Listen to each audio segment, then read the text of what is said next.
Aku bergegas melangkahkan kakiku memburu waktu.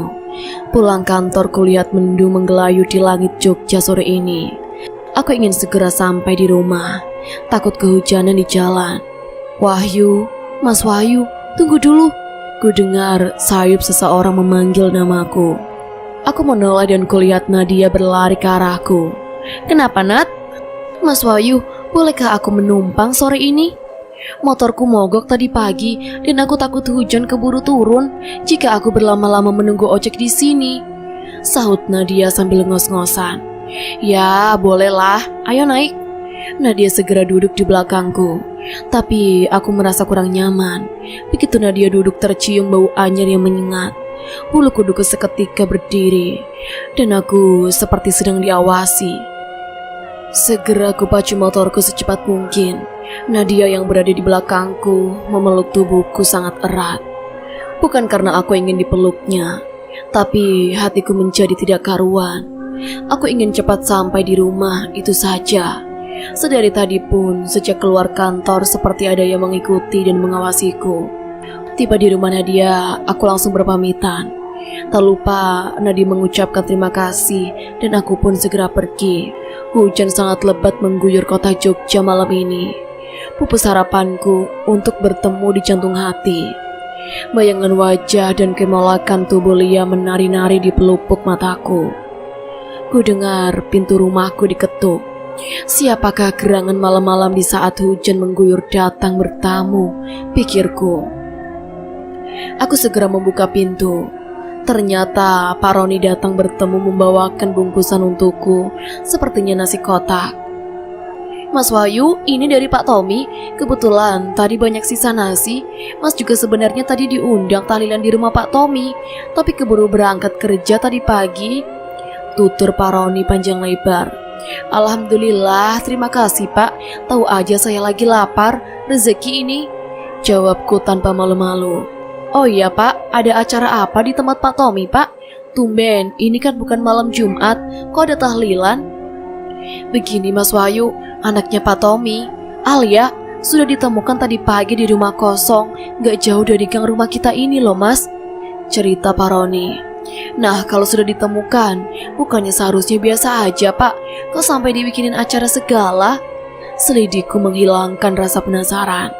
Anaknya itu ditemukan meninggal dunia Mas, di dalam karung dan dalam kondisi sudah tidak bisa dikenali lagi. Yang bikin orang tuanya itu Alia dari barang-barang yang ditemukan TKP Mas. Kasihan loh Mas, anaknya selain cantik, baik dan ramah orangnya Mas. Innalillahi wa inna ilaihi raji'un. Semoga almarhum husnul khotimah ya Pak. Amin Mas. Kalau begitu saya permisi dulu Mas. Takut malam mana hujan begini. Soalnya kalau meninggalnya gak wajar kayak begini. Sering penasaran loh Mas. Geram kali rasanya dengan Pak Roni ini. Aku kan tinggal sendiri, mana takut-takutin lagi. Emangnya aku berani? Setelah mengucapkan terima kasih, Pak Roni pun pergi. Dan segera disantap nasi kotak Pak Tommy. Takut keburu basi. Lumayan gak perlu beli lagi, gratis. Jam dinding di rumah menunjukkan jam 11 malam. Mataku sudah sangat mengantuk. Lelah seharian bekerja membuatku ingin segera tidur. Baru saja memejamkan mata, ku dengar pintu rumahku diketuk. Siapa lagi sih malam-malam begini mengganggu orang mau tidur aja? Sungutku kesal. Betapa terkejutnya ketika aku buka pintu. Gadis cantik itu berdiri tegak mematung. Memakai dress merah selutut dan sepatu merah tinggi. Lipstiknya merah membuat aku semakin tergoda. Assalamualaikum Kang, maaf mengganggu malam-malam begini Kang. Gak apa-apa Neng, gelis banget malam ini Neng. Makasih Kang, Akang masih suka bener muji, sahutnya malu-malu. Aku semakin penasaran dengan gadis ini.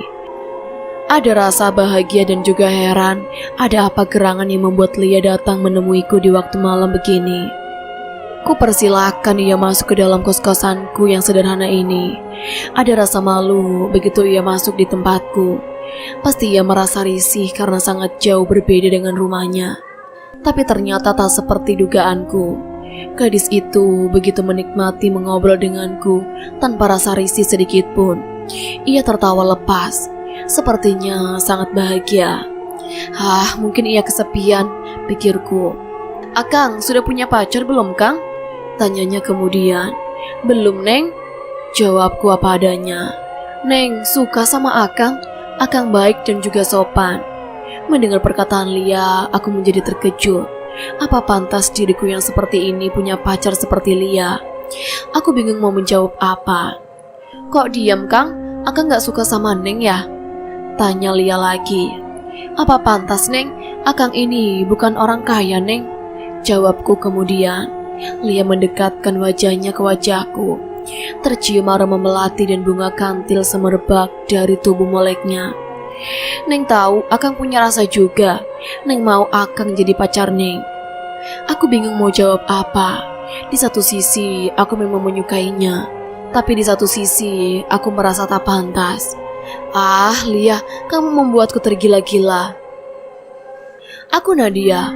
Aku seorang wanita yang bekerja di sebuah perusahaan di daerah Jogja. Aku wanita karir yang banyak digandungi para lelaki. Wajahku yang cantik dan tubuhku yang molek membuatku mudah mendapatkan laki-laki yang aku sukai. Sudah sebulan ini aku mulai jatuh hati dengan teman sekantorku, Mas Wahyu namanya. Dia seorang lelaki tampan berkulit putih dan berhidung mancung. Aku tahu ia juga punya rasa yang sama. Tapi beberapa hari ini aku merasa ada yang berbeda.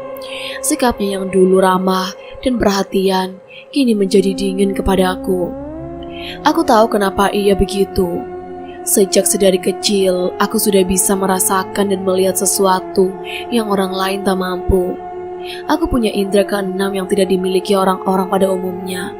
Setiap aku mulai mendekati Mas Wahyu, kulihat gadis yang menyeramkan ada di sampingnya dengan tatapan marah ke arahku.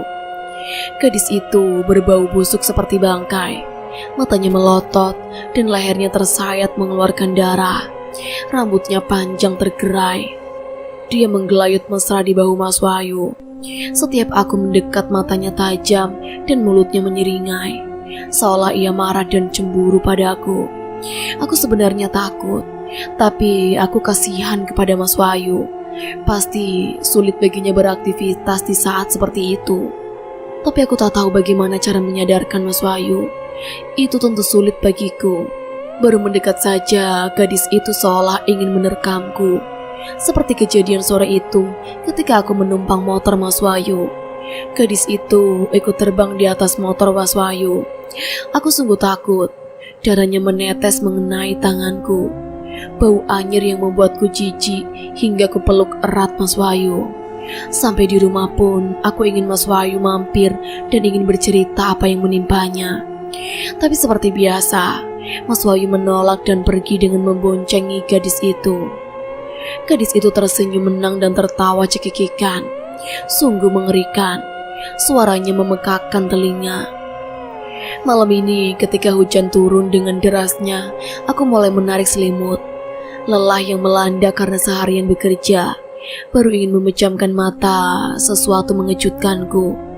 Tiba-tiba jendela kamar terbuka dengan keras. Tirai menyibak dan kulihat seseorang berada di luar melihatku dengan tatapan mata penuh dengan amarah. Gadis mengerikan itu datang dengan suara tawanya yang memekakkan telinga. Tapi aku tak gentar. Aku sudah biasa. Aku tahu kau bisa melihatku, wanita jalang, teriaknya. Jangan sekali-kali kau dekati lelakiku. Dia milikku. Suaranya semakin meninggi menghardiku. Kamu itu siapanya Mas Wahyu? Kamu siapa? Dia siapa? Sadar diri dong. Jawabku berusaha melawan gadis busuk itu. Kamu berani kepadaku, wanita sombong? Aku bisa membuatmu mati di tanganku. Seketika angin kencang dan suara cekikikannya menggema di kesunyian malam. Suara lolongan anjing bersaut-sahutan. Malam semakin mencengkam. Aku berusaha berani. Walau takut, aku tak mau menyerah. Memanjatkan doa pada Yang Maha Kuasa. Bismillahirrahmanirrahim. Ku baca 3 kali ayat kursi, Al-Ikhlas dan semua doa-doa yang aku hafal untuk membentengi diri. Awalnya gadis itu terkekeh tak bergeming. Tapi lama-kelamaan ia berubah menjadi asap putih, hilang ditelan angin. Alhamdulillah, Ucapku lega. Ku lanjutkan tidurku. Aku yakin hari esok lebih berat lagi. Aku tahu gadis itu jatuh hati pada Mas Wahyu. Tapi mana boleh demikian. Aku harus menolong Mas Wahyu. Pagi ini berangkat kerja dengan semangat yang membara. Aku harus bisa menceritakan semua hal yang terjadi pada Mas Wahyu. Lelaki baik itu hanya punya satu kekurangan di mataku. Sepertinya ia jarang sholat 5 waktu.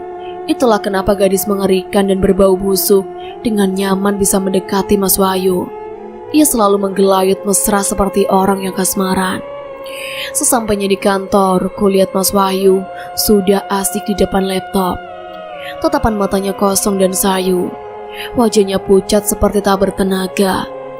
Kasihan sekali, tak seperti biasanya cerah dan ceria. Ku dekati Mas Wahyu yang sedang melamun. Wanita itu masih tegak di samping Mas Wahyu. Tapi begitu melihatku, ia langsung menghilang, sepertinya ia takut padaku.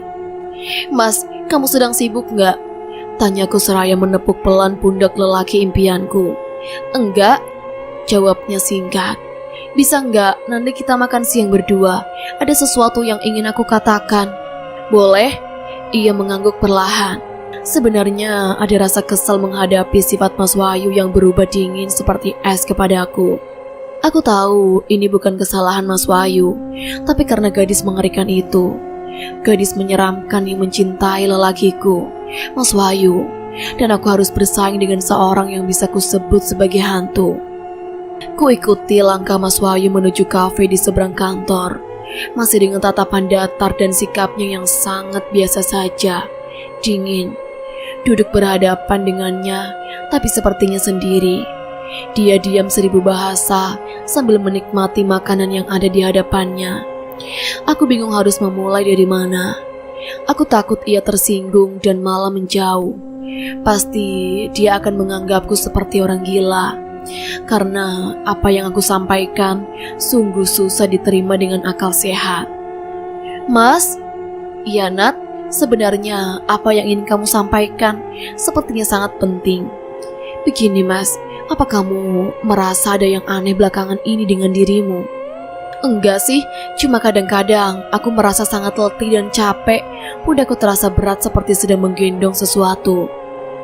"Mas, kamu percaya nggak kalau kamu diikuti sesuatu?" kataku seraya menatap tajam mata Mas Wahyu. Mas Wahyu tersentak kaget dan menghentikan makannya, alias mengernyit ke atas tanda keheranan. Ya, aku yakin dia tak percaya apa yang aku katakan. "Maksudmu hantu gitu?" "Iya Mas, hantu wanita yang sangat menyeramkan. Ia menyukaimu Mas dan ingin memilikimu," jawabku berusaha meyakinkan Mas Wahyu. "Ah, kamu hanya berhalusinasi, Nat.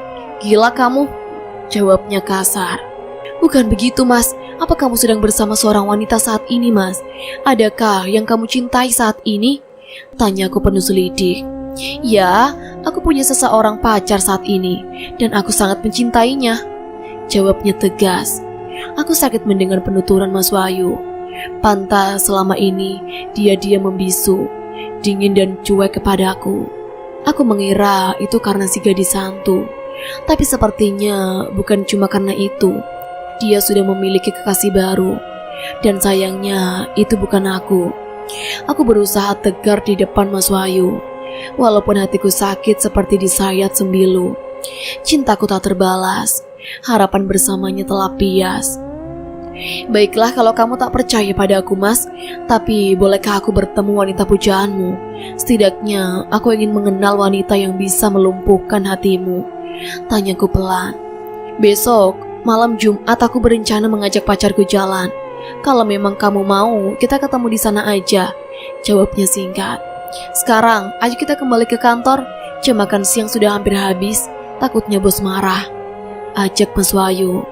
Aku hanya mengangguk dan mengikuti Mas Wahyu dari belakang. Hatiku hancur remuk meredam. Ternyata sainganku bukan cuma si gadis hantu, tapi ada gadis yang lainnya yang aku tidak tahu. Hari ini aku lembur sendirian di kantor. Pak Satpam sedari tadi hanya menunggu di luar. Aku hanya ditemani secangkir kopi susu panas dan roti tawar selai serikaya. Mataku hanya berfokus ke komputer kantor. Konsentrasiku hilang begitu mendengar suara tangis seorang gadis di balik jendela. Lampu yang terang benderang berubah menjadi sayup. Udara menjadi dingin sedingin salju, hingga membuat tubuh mungilku menggigil kedinginan. Suara gesekan dan cakaran terdengar sangat mengerikan. Lolongan anjing membuat malam menjadi sangat mencengkam. Rasa takut yang sangat membuatku memejamkan mataku.